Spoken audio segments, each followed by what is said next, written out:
Good afternoon friends, Phatik শিউলি ব্লগে তোমাদের অনেক অনেক স্বাগত জানাই। আজ আবারও চলে এসেছি নতুন একটি ভিডিও নিয়ে। নতুন একটি দিন তোমাদের সঙ্গে নিয়ে শুরু করলাম। যদিও এখন বিকেলবেলা, আর দেখেই বুঝতে পারছো তোমরা যে কোথাও একটা যাচ্ছি। তো বলছি সেটাই, আমরা যাচ্ছি পুরী। তো এখন রয়েছি বাঁকুড়া স্টেশনে, মানে আমাদের নিজেদের বাঁকুড়া স্টেশনেই রয়েছি। তো দেখো, যেতে যেতে দেখলাম এইখানটা একটা কর্নার, কত সুন্দর গাছপালা দিয়ে সাজানো রয়েছে। আর যেখানেই গাছ দেখতে পাবো সেখানেই তো আমি একদম পুরো স্টাক হয়ে যাই। আর এখন রয়েছি মহিলা মহল, 4জন মহিলা। তো চলো, এরপর নেমেও গেছি পরের দিন ভোরবেলায়। এখন একদম ভোরবেলা, এখন বাজছে ভোর 2:30। তো আমাদের ট্রেনের টাইম ছিল 3:30, প্রায় 3টের কাছাকাছি, কিন্তু মোটামুটি আধ ঘন্টা আগে ট্রেনটা নামিয়ে দিয়েছে। তো একদম বলতে পারো রাইট টাইমেরও আগে নামিয়ে দিয়েছে। তো সেই জন্য এত তাড়াতাড়ি তো হোটেল খুলবে না। তো যাই হোক, মোটামুটি যেহেতু চেনা জানা ছিল, পুরী তো আমরা প্রায়ই আসি, মানে প্রত্যেক বছরই আসি। ফটিকের মনে হয় 12-13 বার হয়ে গেছে, আমারও 8-9 বার হয়ে গেছে। তো পুরী এমনই একটা জায়গা যেখানে মানে যতবারই আসি ততবারই মনে হয় যে আবার পরের বছর আসবো, এরকমটা আর কি। তো সেই জন্য ব্যাগগুলো হোটেলে খুলতে বলা হয়েছিল। ওরা একটা রুম দিয়েছিল, একটা হোটেলের রুমের মধ্যে ব্যাগগুলোকে রেখে সবাই চলে এসেছি। এখন ভোর 2:30-টের সময়, মানে এখন 3টে বাজছে। অটোতে আসতে আধ ঘন্টার মতন লেগেছিল আসা যাওয়া করতে। তো যাই হোক, এখন 3টের সময় চলে এসেছি পুরীর সমুদ্রে। আর ভোরের একদম আবহাওয়াটা দেখো। আর এই সবে মাত্র হালকা জাস্ট যে কালোটার থেকে হালকা ব্লু হয়েছে, মানে এখনও আলো ফোটেনি, এখনও সূর্য ওঠেনি। তো এখন এই মুহূর্তে দাঁড়িয়ে আমরা বসে আছি বালির মধ্যে। আর এখন প্রায় বাজছে 6টার মতো, মোটামুটি পরিষ্কার হয়ে গেছে। আর যখন এসছিলাম তখন তো একদম পুরো ফাঁকা ছিল, কেউ কোথাও ছিল না, কয়েকটা মাত্র লোক ছিল। আর এখন মোটামুটি অনেক ভিড় হয়ে গেছে। সকালবেলা হলেই তো পুরীতে একদম পুরো জমজমাট হয়ে যায়। তো এখন এই বালির মধ্যে একটু ঘোরাফেরা করছি। 7টার সময় লজটা খুলবে। তো ভাবলাম তার আগে একবার নদীটা সমুদ্রটা ঘুরেই যাই। আর এইখানে দেখো স্যান্ড আর্ট, যে বালি দিয়ে নানান রকমের ইয়ে করে, হাতে ছবি টবি আঁকে সেটা। আর এখানে রয়েছে শাঁখের মেলা, শাঁখ। তারপর এরপরে মাছ ধরার যে জিনিসটা সেটা দেখবো। দেখো, ওই দেখো একদম দূরে দেখা নৌকোতে করে মাছ নিয়ে আসছে। তো এদের জীবনযাত্রাটাও একটু অন্যরকম, মানে খুবই কষ্টেরই বলতে পারো। মানে আমার তো দেখে খুব কষ্ট লাগে যে এরা কীরকম পরিবার পরিজন ছেড়ে একদম সারা রাত এরকম সমুদ্রের মধ্যে থাকে নিজের জীবনকে বাজি দিয়ে। তো সত্যি সেটা খুবই কষ্টের। এরা একদম সারা রাত নাকি সমুদ্রে থাকে, এইভাবে জালে করে মাছ ধরে ভোরবেলায় নিয়ে আসে। 6:30টার সময় বললো এরা এরকম মাছটা ধরে নিয়ে আসে। এরকম জাল থেকে দেখো মাছ ছাড়াচ্ছে। এই মাছগুলো কিন্তু একদম টাটকা। তো আমাদেরও ইচ্ছে আছে এই মাছের যে ধরে নিয়ে আসছে টাটকা, সেইখান থেকে মাছ কিনে নিয়ে যাওয়ার, তারপর লজে মানে রুমে গিয়ে ভেজে খাওয়ার। তো এই মাছগুলি দেখো আমরা নিয়েছি। এগুলো আছে শাটিং মাছ বললো। যদিও এই মাছের সম্বন্ধে খুব একটা অভিজ্ঞতা আমাদের সেরকম নেই। তো এই মাছগুলো ওখান থেকে কিনে আনা হলো। এই মাছগুলোর দাম নিয়েছিল বোধহয় 350 কি 300 এরকম হবে, আমি সঠিক বলতে পারছি না, ভুলে গেছি। তো এই মাছগুলো এখানে কাটাইয়েরও অনেক এরকম বসে আছে সবাই বটি নিয়ে। তো এরা এরকম মাছগুলো কেটে দেয়। দেখো মাছগুলো এদের খুব সুন্দর, মানে কয়েক সেকেন্ডের মধ্যে একদম এতগুলো মাছ ছাড়িয়ে দিল। মানে ওদের তো এগুলোই তো সারাদিনের কাজ, রোজকার কাজ। তো ওটা মনে হয় 30 টাকার বিনিময়ে ওরা মাছগুলো কেটে দিয়েছিল।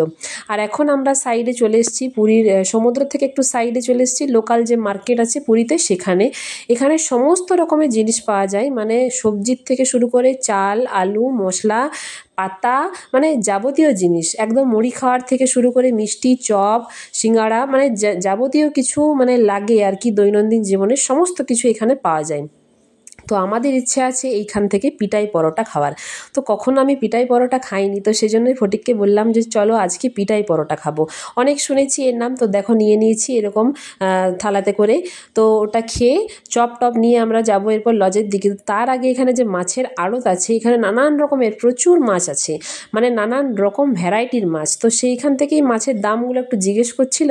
আর মাছগুলোকে একবার দেখে দেখে পরে যাচ্ছি আর কি। আমাদের মাছ নিয়ে নিয়েছি আমরা সমুদ্র থেকে, ওই মাছ আর কিনবো না। তবুও জাস্ট একবার সবাইকে দেখানোর, আমরা তো অনেকজন মিলে এসেছি, 12 জন। তো ওদের ওরা একজন বাদ দিয়ে বাকি সবাই হচ্ছে নতুন। তো ওদেরকে দেখানোর জন্য বলতে পারো যে নিয়ে এসেছি, যে এখানে কোথায় কি পাওয়া যায়, কোনখানে কীরকম মাছ হয়, কোনখানে কীরকম জিনিসটা বেশি পাওয়া যায়। তো ওদের একটা যে নলেজ, সেই নলেজটা দেওয়ার জন্য বলতে পারো যে ওদেরকে এখানে ঘুরতে নিয়ে আসা। আর এরপর লজের ভিতরে চলে এসেছি, রুমের ভিতরে। তো এখানে বাসনপত্র সব ভাড়ায় পাওয়া যায়, যে লজটাতে আমরা আছি মা ভবন। এখানে দেখো মাছগুলোকে নুন হলুদ মাখানো হয়ে গেছে, বাজার থেকে সব কিনে নিয়ে এসেছিলাম। আর বাসনপত্র ভাড়া নিয়ে মাছগুলোকে ভেজে এখন সরাসরি চলে এসেছি সমুদ্রে। তো ওই মাছ ভেজে খাওয়াও হয়ে গেছে। কতগুলো মাছ রাখা আছে এখনও। ছেলেগুলো আগেই সমুদ্রে চলে এসেছিলো বাচ্চাদেরকে নিয়ে। আর আমরা মহিলা যারা, তারা মাছগুলোকে একটু ভাজতে তো টাইম লাগলো, সব মাছগুলো ভেজে তারপর নিয়ে মানে সমুদ্রে এসেছি। তো এইখানে হচ্ছে আজকের আমাদের এটা আউটফিট। আমি এই ড্রেসটা কিনেছিলাম অনলাইন থেকে, ফ্লিপকার্ট থেকে। তো ড্রেসটা কিন্তু যখন এসেছিলো আমার কিন্তু খুব একটা পছন্দ হয়নি, কিন্তু এই ছবিতে যখন দেখছি না বা পরেওছি, সবাই বলছে খুব ভালো, বেশ ভালো লাগছে, সত্যিও আমার খুব ভালো লাগছে। আর পরেও বেশ আরাম ছিল, একদম কমফোর্টেবল বলতে পারো, কোনো সমস্যা কিচ্ছু হয়নি। তো যাই হোক, এটা স্যাটিসফাই আর কি অনলাইন থেকে কিনে। তোমরাও বলবে কেমন লাগছে আমাকে। আর সমুদ্রটা কিন্তু আমার দেখতে বেশ ভালো লাগে, কিন্তু ভয়ও লাগে। মানে আমি এতবার এসছি, কিন্তু মানে কখনো আমি এতটা মানে যতটা দূর দেখলে যে নামলাম, অতটা দূর কখনো নামি না। একবার নেমেছিলাম প্রথম বছর যখন বিয়ে হয়েছিল। আসলে এটা আমাদের আসা বিবাহবার্ষিকীর সেলিব্রেশনের হিসেবেই। 14ই আগস্ট হচ্ছে বিবাহবার্ষিকী, যদিও এখন অনেকটা টাইম পেরিয়ে চলে এসেছি। ভিডিওটা 2-3 দিন, 4-5 দিন আগেকার, কিন্তু আমি এখন পোস্ট করছি, মানে বাড়িতে ফিরে এসে পোস্ট করছি আর কি। ওইখানে তো সেরকম সময়টাও পাইনি সব কিছু পোস্ট করার, ভয়েস ওভার দেওয়ার। তো সেটা বাড়িতে এসেই পোস্ট করছি আর কি। তো পুরীর কেমন কাটালাম, পুরীর ভ্লগগুলো তোমাদের সামনে পরপরই, যে 3 দিন ছিলাম সে 3 দিনই শেয়ার করব। তো আশা করি তোমাদের খুব ভালো লাগবে, তোমরা দেখো ভিডিওগুলো। আর এখন হচ্ছে ডাব খাবে। পুরীর সমুদ্রে চান করতে এসে ডাব খাওয়া, এটাও কিন্তু একটা বেশ ইন্টারেস্টিং ব্যাপার আর কি। আমরা প্রত্যেকবারই খাই। তো ডাব 3 রকমের পাওয়া যায়। একটা কচি একদম শুধু জল, আর একটা কচি ডাব, আর একটা হচ্ছে একটু নারকেল টাইপের। তো সেই 3 রকমেরই হয় আর কি। নানান রকমের দামের আছে, 40 টাকা, 50 টাকা, 60 টাকা।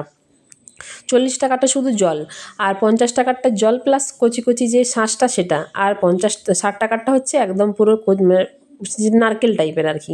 আর এখানে দেখো আমাদের সাথে বিবেকরাও এসেছে। বিবেক বলতে ফটিকের ভাই। আর ওরা 4 জন মিলে এসছে, 4 জন ফ্রেন্ড মিলে। তো বিবেকও কিন্তু পুরী অনেকবার এসেছে, মানে ওর এটা মনে হয় 10 বার। ও পুরী প্রত্যেক বছর মনে হয় 3-4 বার করে আসে।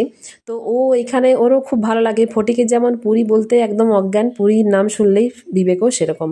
আর এখানে বিবেকে দেখো এরকম দুষ্টুমি চলছে আর কি, একদম বালির মধ্যে নিজেকে ঢুকিয়ে ফেলেছে শুধু মাথাটাকে বাদ দিয়ে। তো এই সব চলতে থাকছে। আর বিবেকও কিন্তু সমুদ্রে অনেক দূর যায়, ফটিকের মতনই। ফটিক যেমন অনেক দূর যায়, বিবেকও কিন্তু অনেক দূর যায়, কিন্তু আমার ক্ষমতায় সেটুকু কোলাই না। সত্যি সত্যি আমি একদম সামনেটুকু যাই।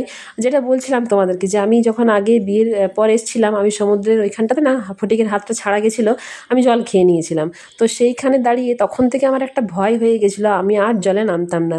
আর সেটার একটা কারণ আছে, আমি সাঁতার জানি না, সেটাও একটা ভয়ের ব্যাপার। জল দেখলেই ভয় লাগে। ওই দেখো দূরে দেখতে পাচ্ছ, আমি এটা জুম করে দেখাচ্ছি তোমাদেরকে, বিবেক, ফটিক আর ফটিকের যে বন্ধু, মানে আমাদের সাথে যারা গেছিলো, বিবেকের বন্ধুরা সবাই কিন্তু অনেক দূরে আছে এরা। আর এত বড় বড় ঢেউ দেখো, ওরা অনায়াসে ঢেউগুলোকে একদম ইয়ে করে ফেলছে। ওদের কাছে এটা কোনো ব্যাপারই নয়, কিন্তু আমার কাছে এটা বিশাল ব্যাপার। আমার দেখতেও খুব ভয় লাগে। আর মানে সত্যি ভাবি যে এরা কী করে এত দূর যায়। মেয়েগুলোও কিন্তু অনেক দূর দূর চলে যায়, কিন্তু সত্যি আমার এত সাহসে কুলায় না। তো আমি এই বছর একটু দূরে গেছিলাম, কারণ আমার সাথে আরও আমরা 4 জন মহিলা, 4 জন ছেলে, আর 4 জন বাচ্চা। আমাদের এরকমই ফ্যামিলি ছিল আর কি, 4টা ফ্যামিলি ছিল, 4টা কাপল আর কি। তো সেই রকমভাবে ওদেরকে দেখে না আমার একটু সাহসটা হয়েছিল। আমি একটু দূরে গেছিলাম, বেশ ভালোই জলে গেছিলাম এইবারে বলতে পারো। কোনো বার এরকম কিন্তু জলে আমি নামি না, আর এরকম ঢেউ ভাঙি না, কিন্তু এই বছর অনেক ঢেউ ভেঙেছি। অনেকটা দূরেই গেছি, বেশ ভালো লাগছিল, মজার। কিন্তু যদিও সাঁতার জানি না, একটু ভয় ভয় থাকে, তবুও কিন্তু বেশ ভালো লাগছিল। ওদের 4 জন হাত ধরে ধরে গেছিলাম তো, আর ফটিকের সাথেও গেছিলাম হাত ধরে, বেশ ভালো লাগছিল। মনে হচ্ছিল যে মানে একটা এক্সপিরিয়েন্স ব্যাপারটা হয়ে গেছে না, এতদিন ধরে যে পাটাকে শক্ত করে বালির মধ্যে ঢুকিয়ে রাখা, যেন পাটা শক্ত করে ধরে রাখে, তাহলেই আমি উল্টাতে পারবো না, এরকম জিনিসগুলো অনেকটা জেনে গেছি বলে অতটা আর অসুবিধাটা হয়নি এবছর। ওই জন্য বেশ মানে মজা লেগেছে এই বছর। মনে হচ্ছিল সত্যি যে পরের বার আসবো, কিন্তু কোনোবার এরকম মনে হয় না যে আরও আসবো পরের বার, এরকম আর মনে হয় না। কিন্তু এইবারে মনে হয়েছে যে কবে আরও আসবো। সত্যি সত্যি বেশ মজায় কেটেছে এই বছরটা। মানে কোনো বছর এইরকম পুরীতে আমরা এনজয় করিনি, এই বছর যেটা করেছি। বলতে পারো অনেকজন মিলে গেছি বলেই হয়তো তাই। সবাই মিলে থাকলে হলে তো বেশ আনন্দ লাগে, সব কিছু কাজই সবাই একসঙ্গে যখন করা হয় সেটার একটা মজাটাই আলাদা। আর এখন চান টান সব হয়ে গেছে, আমরা চান করেছিলাম মোটামুটি 3 ঘন্টা ধরে। তো এখন বেজেও গেছে 3:30, মানে খেতেও অনেকটা লেট হয়ে যাবে। এখন লাঞ্চের জন্য চলে এসেছি সামনের একটা হোটেল, মানে রেস্টুরেন্ট, সেটার নাম হচ্ছে ডলফিন। এই ডলফিন রেস্টুরেন্টে বাঙালি খাবার কিন্তু খুব ভালো পাওয়া যায়, একদম স্বর্গদ্বারের কাছেই রেস্টুরেন্টটা, আর আমরা স্বর্গদ্বারের কাছেই থাকি হোটেলে। তো এখন সবাই স্নান টান করে একদম টায়ার্ড হয়ে পড়েছে, কখন মনে হচ্ছে খাবারটা আসবে। তো এখন চলে এসছে খাবার। তো কি কি আছে চলো তোমাদেরকে দেখাই। আমরা থালি নিয়েছিলাম, এটা হচ্ছে ভেজ থালি। এরপর আছে দেখাচ্ছি তোমাদেরকে, এটা হচ্ছে ফুলকপি আলু দিয়ে একটা বেশ তরকারি ছিল, এটা চাটনি ছিল, এই চাটনিটা কিন্তু আমার একদম ভালো লাগেনি। এখানে ছিল ঢ্যাঁড়স আর আলু দিয়ে বেশ একটা গ্রেভি গ্রেভি তরকারি, আর এখানে ছিল ডাল, আর এখানে আছে পাঁপড় ভাজা, আর এখানে দিয়েছে আলু ভাজা, আর এইখানে রয়েছে একটা বেশ প্রাপ্তিযোগ মিষ্টি, আর ছিল দই। এই মিষ্টিটা দেখেই পপর আর আমার মনটা একদম অর্ধেকটা এখানেই ভরে গেছে, মানে আর খেতেই হবে না মনে হচ্ছে, মিষ্টিটা দেখেই পেট ভরে গেছে। তো চলো এরপর আছে, আমরা নিয়েছিলাম পমফ্রেট মাছ, আমরা 3 জনেই নিয়েছিলাম পমফ্রেট মাছ, বাকি সবাই নিয়েছিল, কেউ পমফ্রেট, কেউ চিকেন থালি, কেউ অন্য মাছ নিয়েছিল। সবাই যে যার মতো খেয়েছে নিজের পছন্দ মতো, আর আমরা নিয়েছিলাম 3 জনেই পমফ্রেট মাছ। তো এখন খেয়ে দিয়ে আবার বেরিয়ে পড়েছি, একটু রেস্ট নিয়েছিলাম, এখন যাব মন্দির। তো তার আগে তোমাদেরকে এখানে দেখাই, এই হোটেলে খুব সুন্দর একটা অ্যাকোরিয়াম আছে। তো সেই জন্য অ্যাকোরিয়ামের এই মাছগুলো বেশ সুন্দর খেলা করছিল, ভাবলাম এদেরও একটা ছবি তুলি, এরপর যাব মন্দির। আমরা প্রত্যেকবারই যখন আসি মন্দির কিন্তু প্রত্যেকবারই যাই।